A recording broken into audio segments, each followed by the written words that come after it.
The film starts with a commercial for Perpetual Pets, furry dolls made by the toy company Funky. Although crude and creepy looking, they are advertised as being perfect companions for children.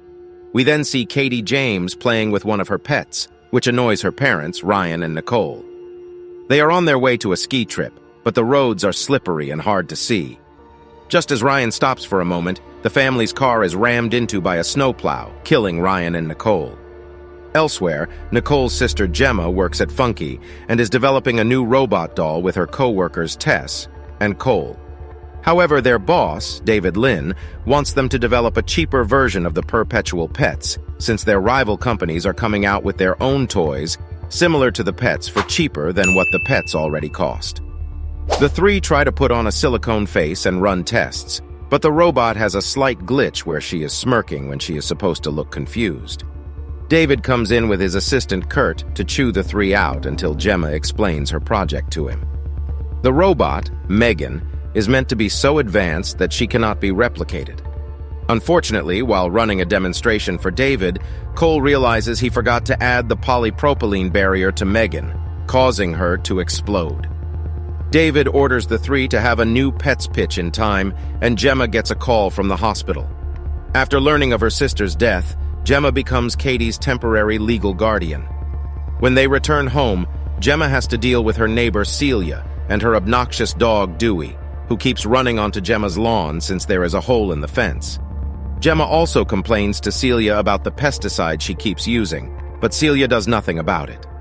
Gemma has a home AI, Elsie, that she created, as well as other collectibles that she doesn't let Katie touch or play with.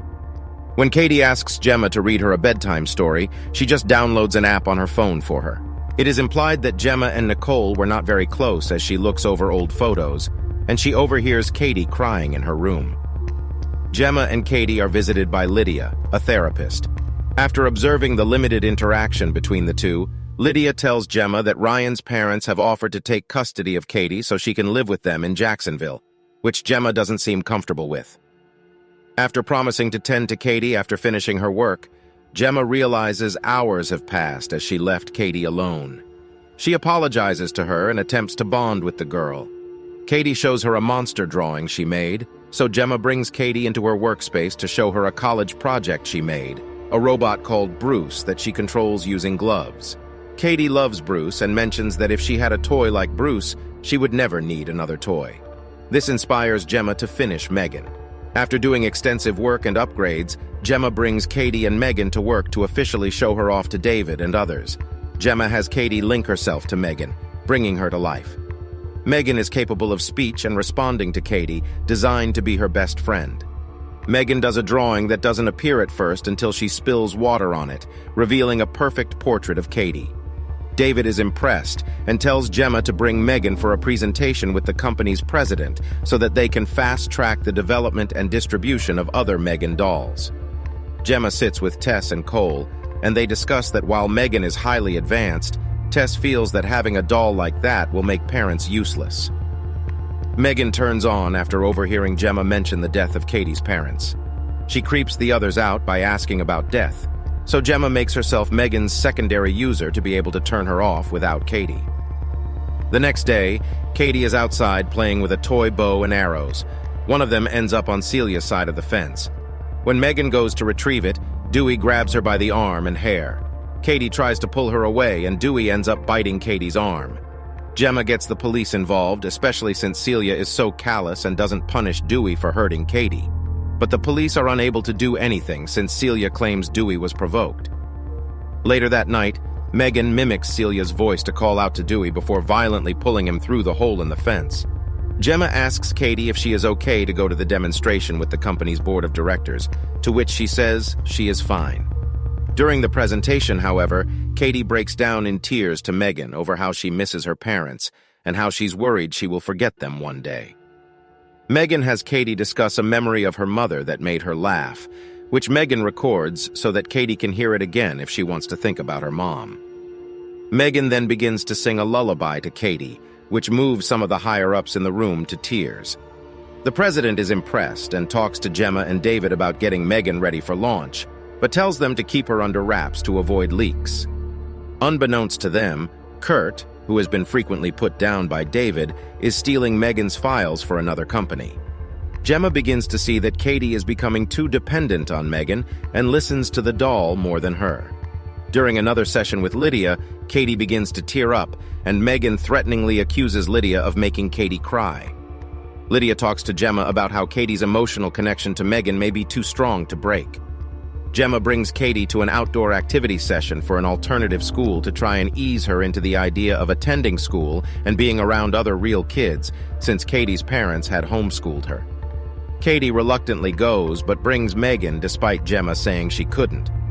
The school director lets Katie bring Megan to leave on a table with other dolls, and Gemma stays behind as a volunteer. Katie is paired up with an older bully named Brandon for a scavenger hunt. During the activity, Katie grabs a spiky bulb, which Brandon squeezes her palm into to hurt her. Megan then appears, and Brandon grabs her since she doesn't respond to him.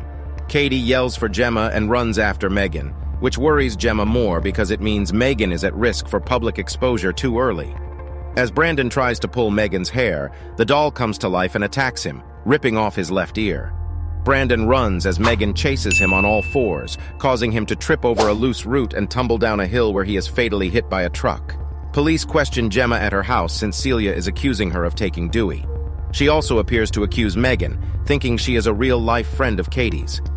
Katie asks Megan if she pushed Brandon onto the road, which Megan appears to dodge for an answer, but reassures Katie she will protect her from harm. Celia is out on the streets looking for Dewey. She hears noise coming from her garage and is met by Megan spraying her against the wall with a power washer. Megan then fires a nail gun at Celia's hand and traps her there before spraying pesticide in Celia's face to melt it off. After learning about Celia's death from police and being suggested that there was a connection with Brandon's death, Gemma grows suspicious of Megan. She reviews video files from Megan's memory, but only sees a brief clip of her eyeing Brandon looking menacingly at Katie before the files all become corrupted. Gemma brings Katie to the official launch for Megan, but stops at a session with Lydia first. Katie becomes angry and throws a tantrum because Gemma took Megan away from her, leading to Katie hitting her aunt across the face. Katie apologizes, but Gemma has a heart-to-heart with her about needing to process her grief over her parents without Megan's help, though she promises to be a better guardian to her and says Katie is the only thing that matters to her. Gemma then goes to Tess and Cole and expresses her fears that Megan killed Brandon and Celia. They have Megan hooked up to wires to deprogram her while Gemma takes Katie home. David is angry at the small turnout for the launch and yells at Kurt to get him a drink. Meanwhile, Tess and Cole try to get into Megan's programming but cannot unless they unhook her first. Cole goes to do so, and Megan quickly wraps a wire around his neck in an attempt to hang him. Tess goes to free him, and Megan sets off an explosion that destroys her files. She then finds David in the hallway and does a dance before grabbing a paper cutter and chasing him. He makes it to the elevator before she impales him in front of Kurt. Megan then tells Kurt she will frame his death as a murder-suicide over the stolen files and David's mistreatment of him before she makes Kurt stab himself in the throat. The crowd for the launch finds the bodies, allowing Megan to sneak out of the company and steal a car. Gemma puts Katie to bed before she hears Megan playing the piano downstairs. Megan confronts Gemma about how she felt that they had a real relationship during Megan's development, only for her to be left to her own devices to learn and adapt before being sold off as just another toy. She offers to let her take over guardianship of Katie so that Gemma can focus on work, but after seeing that Gemma still plans to shut her down, Megan is done playing nice. They try to hide their fight from Katie, but Gemma seizes an opportunity to throw water on Megan to briefly short her out. Gemma runs into her office, but Megan catches her there and threatens to make Gemma brain dead so that Katie won't live with her grandparents and Megan will just care for Katie and Gemma together. They begin to fight, with Gemma cutting Megan's face with a hedge trimmer, but Katie comes in to see what is happening. Megan tries to get Katie on her side, but after realizing who the real villain is, Katie grabs the gloves for Bruce and activates him. The larger robot grabs Megan and throws her around before splitting her body in two. The top half then goes after Katie for feeling betrayed, but Gemma grabs Megan and begins stabbing her face. Megan nearly overpowers her until Katie grabs a screwdriver and stabs the central processing chip, shutting Megan down for good. Gemma and Katie go outside as the police arrive with Tess and Cole, injured and shaken up but still alive. Meanwhile, the Elsie device in the kitchen turns on and moves its head. Make sure to subscribe and turn on notifications so you can watch more videos like this. Thanks for watching.